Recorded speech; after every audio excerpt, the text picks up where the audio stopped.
칼중의 조핑기와 강연. 경험적인 심리학이라. 경험적인 심리학.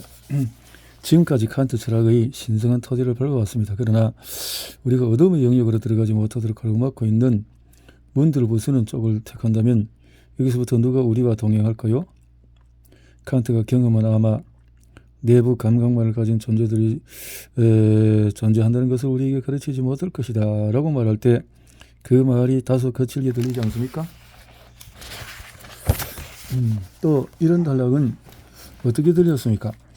이 정신들에 대해 우리는 더 이상 아무 말을 하지 못한다. 예를 들어 육체와 분리된 정신이 무엇을 성취할 수 있는지 우리는 아무것도 모른다. 정신들은 외부 감각이 지각할 수 있는 대상이 되지 못하고 따라서 정신들은 공간 안에 존재하지 않는다.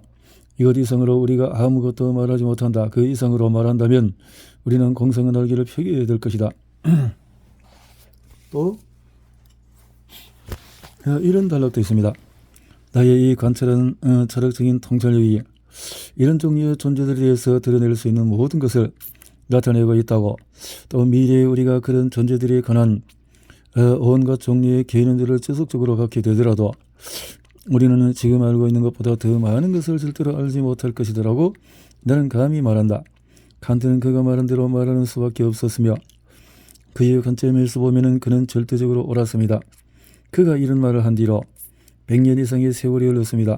그 세월 동안에 많은 것이 그의 말을 뒷받침했으며 또 뜻하지 않은 길로 그 말의 의미를 강화했습니다. 칸트의 인신론은 변하지 않는 상태로 남아있지만 그의 독단적인 가르침은 모든 독단적인 체계가 그렇듯이 변화를 겪었습니다. 그 어떤 새로운 천재도 칸트의 사상들을 대체하지 못했습니다. 칸트의 사상들을 대체한 것은 타당성의 의문에 여지가 전혀 없는 사실들입니다. 월리스가 정확히 지적하고 있듯이 오늘날 우리는 게으름이나 광적인 회의론 때문에 초감각적인 자료를 부정하는 사람들의 옆을 그냥 미소만 지으며 지나칠 뿐입니다. 칸트가 지금 논의되고 있는 사실들을 아는 것은 불가능했으며 그것이 그런 식으로 아닌 다른 식으로 말할 수 없었던 이유입니다. 칼 루트비히 폰 브렐, 칸트가 오늘날 살아있다면 틀림없이 정신주의자가 되었을 것이라고 말합니다. 꽤 적절한 발언이라 생각됩니다. 칸트는 스웨덴 보리와 접촉하기 위해서 시간과 노력을 아끼지 않았습니다. 칸트는 능력이 닿는 범위 안에서 스웨덴 보리의 주장들의 타당성을 검증하려고 노력했으며 그러는 과정에 스웨덴 보리의 저작물들을 객관적인 정신에서 철저히 읽었습니다.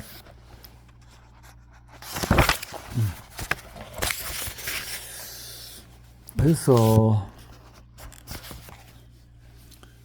가장 위대한 칸트와 그의 미숙하게 모방하는 자들 말하자면 칸트를 인정하는 영광을 누리면서도 칸트의 심오한 사상을 뒷받침하는 무엇인가를 억누르고 조롱하기 위해 온갖 짓을 다하는 그런 뚜렷한 대비를 이루는지 한번 보십시오.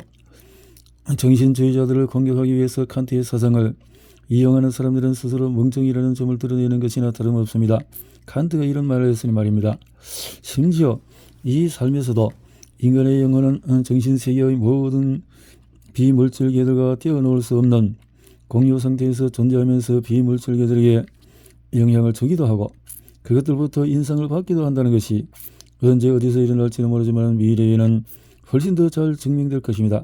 칸트는 이 말을 100년도 더 전에 했습니다. 현대의 정신주의와 관련 있는 사실들은 아직 기미조차도 보이지 않고 있던 때의 말입니다. 거의 60년 전에 쇼펜하이어는 무지의 회의론에 반대하는 목소리를 높였습니다. 특별히 염세주의자였던 쇼펜하우어도 회의론을 매일 불명예 속으로 점점 더 깊이 빠져들고 있는 것으로 묘사할 수 있을 만큼은 낙천주의자였죠. 1810년대 중반에 영국의 언론계로부터 정신주의를 조사하라는 도전의 신뢰를 이었던 영국 화학자이자 물리학자 윌리엄 크룩스는 영국 한립학회에 그 주제에 관한 보고서를 제출했습니다. 그의 정신주의 현상의 타당성을 대단히 포괄적으로 확인하는 내용이 포함되어 있었지요. 비슷한 시기에 다윈의 진화론의 역사에 나름의 역할을 한 것으로 유명한 러셀 월리스도 마찬가지로 다양한 정리와 텍스트를 발표하면서 정의와 진리를 위해 싸웠습니다. 1877년에 고귀한 첼러가 독일에서 과학적인 논문을 발표하고 7권 분량의 시리를 통해서 정신주의 대의를 위해서 싸웠습니다. 그러나 그의 목소리는 광야에서 외치는 목소리였죠. 고귀한 정신의 소유자인 그는 과학가사의 유대화에 맞서 투쟁을 벌이다가 도덕적으로 상처를 입고 육체와 정신이 황폐한 상태에서 1982년에 죽음을 맞았습니다. 당연히 그의 친구들은 말하자면 유명한 물리학자 빌레름 베버와 철학자 베이너, 수학자 시브너, 그리고 철학자 울리치는 첼러의 대의를 계속 촉진시키려 노력했지만 왕건 분투, 믿을 수 없는 칼 루트비, 악의적인 디부알의 몽은 도덕적인 쇠퇴를 겪던 독일 전역에서 이 대의를 비방했죠. 모든 것이 허세였습니다. 베를린의 그 유대인이 경쟁에서 이겼죠. 소규모의 독실한 집단은 차츰 사라졌습니다. 독일 정신주의 옹호자 중에서 유일하게 교육받은 인물은 칼 루드비 폰 브렐입니다. 그의 존재는 끊임없이 무시당하고 있습니다. 러시아에는 과학적으로 훈련을 받은 신분으로 정신주의의 대의를 옹호하는 사람이 둘 있습니다. 상트페르트부르크의 나이 많은 추밀 고문가인 알렉산드르 악사코프, 또 상트페르트부르크의 대학의 동물학 교수인 와그너입니다. 1892년에 이탈리아인 2명, 화성에 관한 연구가 벌이라 천문 대책임자로 유명한 천문학자 조반니 스키아파렐리와 유명한 인류학자 정신과 의사인 체사레 롬브로소가 정신주의에 대한 믿음을 선언했습니다. 롬브로소는 나는 사실들의 노예가 되는데 자부심을 강하게 느낀다는 고백과 함께 그렇게 했습니다. 영국인들의 사고보다도 자유로워졌다는 점을 보여주는 한 지표는 전적으로 전문적인 학자들로 구성된 변집학회의 창설이었습니다. 그것을 나는 영국학술협회의 파생물로 믿고 있습니다. 독일과 스위스에는 칸트나 쇼펜하우어나 첼러 같은 인물이 살았다는 흔적이 전혀 없는 것 같습니다. 흘러가고는 그냥 망각되어 버렸으니까요.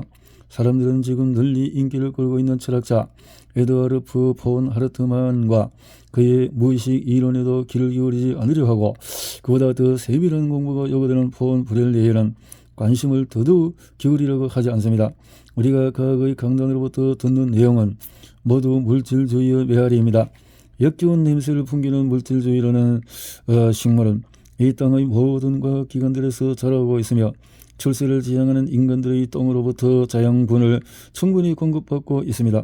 기기론적인 심리학과 신경과 근육의 물리학에 빠진 한 교수는 혼란스러운 정신들을 낳을 독성 강한 씨앗들을 뿌리고 있습니다. 그러면 그런 정신들은 눈부신 열매를 말하자면 비할 데 없이 30배, 60배 아니 100배 더 큰 쓰레기를 맺을 것입니다. 가치 없는 찌꺼기가 점진적으로 대학의 높은 곳에서 새어나오고 있습니다. 자연스러운 결론은 사회의 상위 계층의 도덕적인 불안정과 노동자의 완전한 야만화가 될 것입니다. 그 결과 아나키스트들과 반사회주의자들의 법 등이 생겨날 것입니다.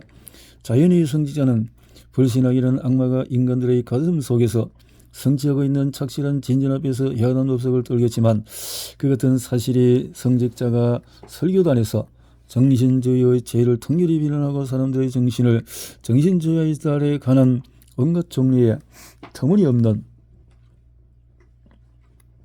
이야기로 채우지 않도록 막지 못합니다. 따라서 성직자는 자신도 깨닫지 못하는 사이에 전문적인 도덕적 붕괴를 촉진하고 있으며, 법의 수호자인 경찰은 정신주의적인 사기를 금지함으로써 똑같은 목표에 기여하고 있습니다. 삶의 모든 것은 전적으로 자연스럽다고 믿는 모든 합리적인 사람들, 예를 들어서 선생은 계몽의 등불을 꺼뜨리겠다고 희화하는 이런 중세적인 넌센스 앞에서 분노하며 그런 분위기를 타파하려고 노력하고 있습니다. 자신의 눈으로 볼 수 없는 것은 절대로 믿지 않는 교육받은 그 속물은 반정신주의자인 요인 비어와 저널리스트들이 들려주는 온갖 비열한 거짓말을 맹목적으로 믿으면서 진보적인 언론이 출간하는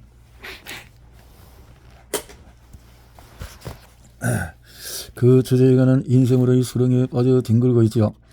어르뚜비 베흐너의 힘과 물질을 읽었습니다. 이 책에 대해서는 게팅겐 대학의 노 교수인 리텐베르크가 꽤 적절한 논평을 한 바 있습니다.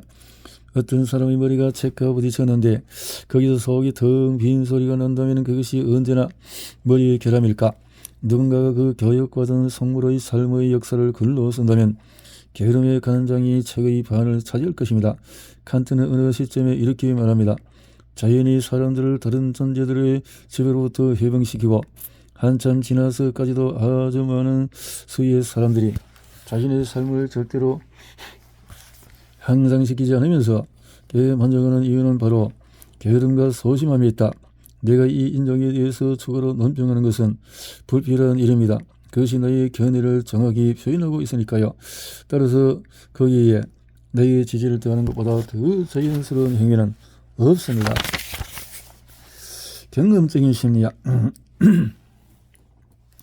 경험적인 심리학을 다루는 이 강의의 두 번째 파트에서 나는 첫 번째 파트의 이론적인 것들을 다루어하지 않은 많은 사람들을 만족시킬 실질적인 증거를 제시할 것입니다. 한편 똑같은 이 증거는 첫 번째 파트의 이론적인 설명에 원칙적으로 만족하는 많은 사람들을 지루하게 만들 것입니다. 연구를 진행하면서 우리는 경험적인 방법에 전적으로 의존하고 있습니다. 그것은 우리가 실제 일상적인 삶에서 경험적인 방법에 의존하는 것과 똑같습니다. 직관은 비판적인 정신을 확신시킬 힘을 갖고 있지 않습니다.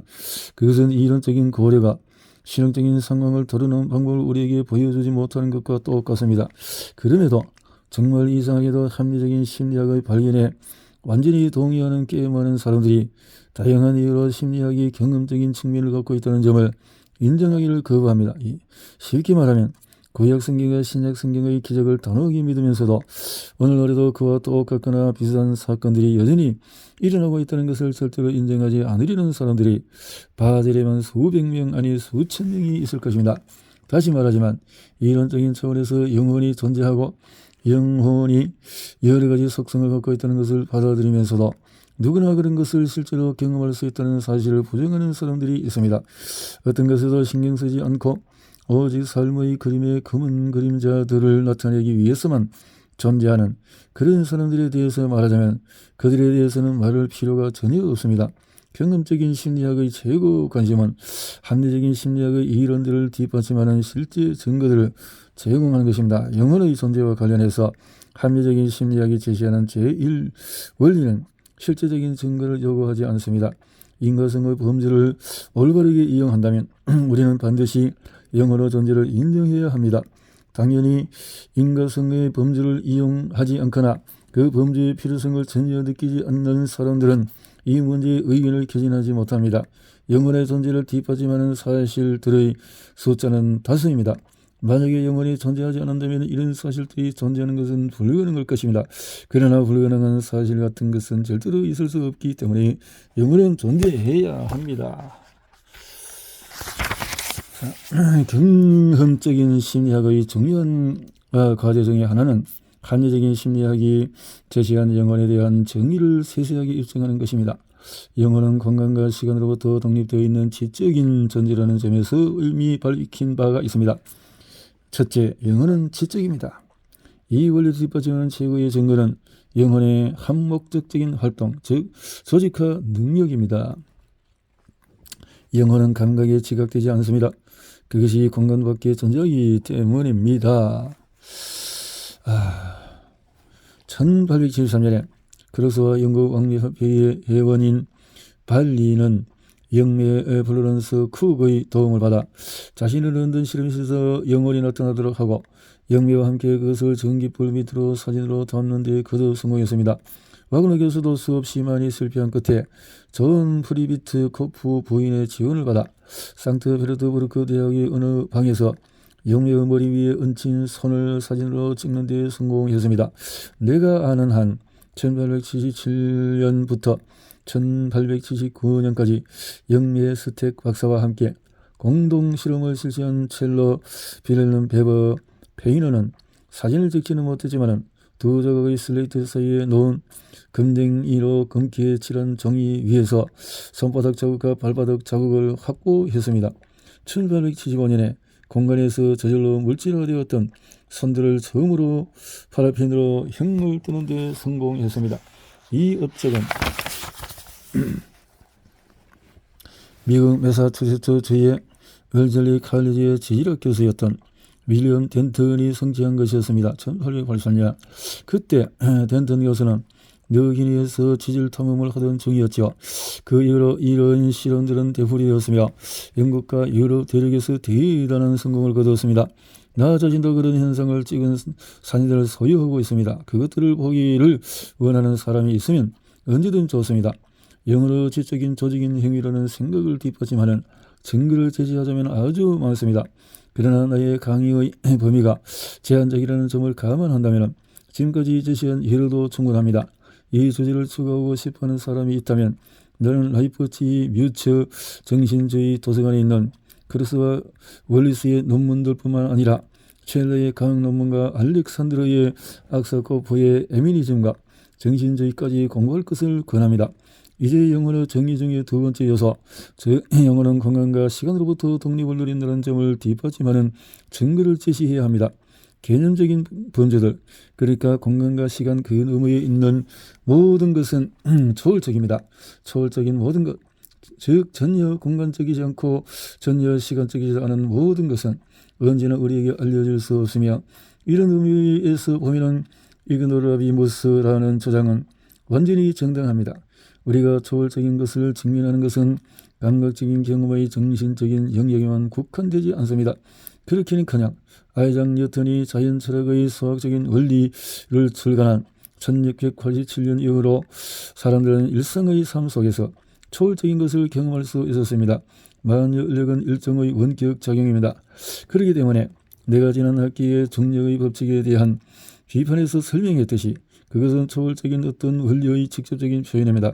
중력은 전적으로 초월적입니다. 중력이 공간과 시간으로부터 해방될 수 있었던 것은 첫째로 중력이 하나의 근본적인 힘으로서 에너지 보존 법칙과 부합하지 않다는 사실 덕분입니다. 둘째로 중력 때문에 하나의 물체는 그 물체 자체가 없는 곳에서는 영향을 미치지 않기 때문입니다. 셋째로 중력이 절대적으로 일정한 까닭에 배치에 시간이 필요하지 않기 때문입니다. 이것은 원격 적용의 특징이지요. 영혼은 생명현상의 형이상학적인 전제로서 마찬가지로 공간과 시간을 초월하며 이런 이유 때문에 영혼이 인간의 감각에 잡히는 모습으로 나타나지 않는다는 점은 영혼이 원격 작용의 근본적인 힘으로 나타난다는 사실로 표현되고 있습니다. 따라서 영혼에 대한 우리의 정의의 두 번째 조항을 입증하기 위해서 우리는 원격 작용을 입증할 증거를 제시해야 합니다. 대단히 명쾌하고 분명한 형태로 증거를 제시하는 최고의 방법은 공간 속의 원격 작용과 시간 속의 원격 작용으로 나눠서 논하는 것입니다. 공간 속의 원격 작용이라는 주제는 염력 현상과 정신 감흥 텔레파시 현상으로 나뉠 것입니다. 체면은 염력 현상으로 분류되어야 합니다. 이 맥락에서 나 자신이 체면 현상에 대해서 더 세부적으로 파고들 필요가 전혀 없습니다. 대단히 훌륭했던 어느 강연이 이미 이 주제를 다뤘으니까요. 단순히 나는 이미 논한 내용을 강력히 요약할 것입니다. 체면술은 체면술사와 체면 대상자 사이의 관계, 말하자면 친밀한 유대를 확립하는 것을 수반합니다. 그런 관계를 확립하는 수단은 체면 대상자가 고정된 어떤 점을 응시하도록 이유하는 것을 포함하며 일반적으로 단조로운 성격의 자극을 포함합니다. 만약에 체면술사나 체면 대상자가 특별한 어떤 경향을 갖고 있다면 체면 현상이 강화될 수 있습니다. 이때 체면술사는 체면 대상자로부터 3걸음, 4걸음 또는 5걸음 멀어질 수 있습니다. 은의에서 유명한 체면술사 헨스는 80걸음 떨어지는 데 성공했습니다. 만약에 체면술사가 별도의 방에 남는다면 그보다 훨씬 더 높은 수준의 성취를 이루는 것입니다. 체면 대상자가 특별히 예민한 사람인 경우에 체면술사는 20km, 30km 아니보다도 훨씬 더 멀리 떨어진 곳에서도 그와의 사이의 관계를 성취할 수 있습니다. 아주 높은 수준의 정신적인 흥분이 일어날 때, 예를 들어 죽어가는 사람이 있을 때에는 거리는 전혀 문제가 되지 않을 수도 있습니다. 그것을 뒷받침할 증거가 필요하지는 않을 것이라고 나는 믿습니다. 틀림없이 모든 사람이 가족 안에서 그런 경험을 했거나 그런 경험에 대해서 들었을 테니까요. 이 현상들과 밀접한 관련이 있는 것의 도플경어 또는 더블 현상입니다. 멀리 떨어진 곳에 사는 친구에게 임박한 자신의 죽음을 알리기를 간절히 원하면서 죽어가는 사람. 이따금 환각의 결정대로 체면 지각을 강구할 수 있으며 정말로 물질적인 효과로 나올 수 있는 어떤 실질적이고 객관적인 물질의 현상을 종종 창조할 수 있습니다. 진짜 도플갱어가 나타나는 동안에 체면술사는 일반적으로 자신이 유도한 몽유의 상태에 깊이 빠지게 됩니다. 그러나 언제나 그런 것은 아닙니다. 도플갱어의 특징인 자각의 크기는 살아있는 체면술사에 자각과 반미란다고 믿을 적절한 이유들이 있습니다. 텔레파시 현상은 공간 안에서 일어나는 투시력을 포함합니다. 신뢰할 만한 역사적인 출처에 의해서 신빙성이 보장되는 고전적인 투시력의 한 예는 칸트가 폰 크노볼로흐에게 스웨덴 보리에 대해서 쓴 편지에 소개되고 있습니다. 이 편지에서 칸트는 스웨덴 보리가 예테보리에 있던 동안에 1756년에 스톡홀름에서 일어난 대화재를 어떻게 천리안을 가진 것처럼 환상으로 보았는지에 대해서 묘사하고 있습니다. 스웨덴 보리는 잔뜩 겁먹은 대중에게 화재의 전개 상황을 시간마다 보고했다고 합니다. 이 모든 일은 토요일 밤에 일어났으며 메신저가 그 소식을 갖고 스톡홀름에서 말을 날려 예테보리에 도착한 것은 그 다음 날인 월요일 밤이었다고 합니다. 일부 의심 많은 사람들은 이 특이한 사건의 자연스러운 설명을 찾기 위해 스웨덴 보리가 불을 질렀다고 비난하고 나서기까지 했답니다. 우리는 투시력을 보여주는 이 한 가지 예로 만족할 수 있습니다. 이유는 추가적인 예들을 제시하는 것이 사실상 시간 낭비이기 때문이지요. 관련 문헌을 보겠다고 마음만 먹으면 누구나 쉽게 이 현상을 뒷받침하는 예들을 발견할 수 있습니다. 이 주제에 관심이 있는 사람에게 본 프레르의 책 영혼의 탐구 2권 텔레비전 원격 제어를 읽을 것을 권합니다. 시간 속의 원격 작용이라는 초자연적인 현상이라는 영역에서 가장 모호하고 복잡한 주제에 속합니다. 공간과 시간의 간접성이라는 칸트의 견해를 바탕으로 우리는 물 자체 바꿔 말하면 모든 현상들 중 유일한 실체는 지성의 이 두 가지 형체들로부터 자유롭기 때문에 가까운 것과 먼 곳의 구분에 대해 그리고 과거, 현재, 미래의 구분에 대해서 아무것도 모르는 것으로 이해하고 있습니다. 여기서 예들을 추가로 더 다룰 필요는 없을 것 같습니다. 나는 원선이 폴란드의 몰락을 여러 해 전에 예언했던 그 유명한 코사크 사람의 이야기와 목격적인 아카데미 프랑스와 드라 아르프에 따르면 1788년에 그 자리에 있었던 사람들에게 각자 죽는 과정을 세세하게 묘사하면서 프랑스 혁명의 공포를 예언했다는 카조트 예를 상기하고 싶습니다. 나는 아주 가까운 곳에서 일어난 예를 여러분에게 하나 더 제시하고 싶습니다. 나는 절대적으로 신뢰할 만한 사람, 말하자면 병원 소속의 의사로부터 히스테리 증세를 힘들어하던 여자 환자가 뮌헨슈타인 대참사가 일어나기 몇 개월 전에 모한 말로 그 사고를 예언했던 것을 알게 되었습니다. 낮은 수준의 의식적인 투지력을 나타내는 예언적인 꿈들도 이 범죄에 속합니다. 한 가지 특별한 형태는 스코틀랜드 사람들의 천리안입니다. 그것은 스코틀랜드 북부의 외딴 섬들에 사는 많은 사람들에게 주어진 진행입니다. 최근에 성경의 기적적인 요소를 전부를 최소한으로 약화시키고 신화적인 주인공들로부터 그들의 두드러진 후광을 벗겨내려는 노력이 강력히 전개되고 있음에도 불구하고 구약 성경의 예언자들은 천리안을 가진 사람으로 묘사될 수 있을 것입니다. 그런데 현대의 그런 노력은 예언자들을 희화하고 또 예언된 사건들이 이미 일어난 뒤에 예언자들의 예언을 갖고 대중을 어리둥절하게 만드는 저널리스트들을 난도질하게 될 것이라는 사실을 무시한 가운데 전개되었습니다. 그런 식의 해석의 무미건조함과 꽤 별도로 그런 앞잡이들의 요구를 따르겠다는 생각은 어느 유대인에게도 절대로 떠오르지 않을 것입니다.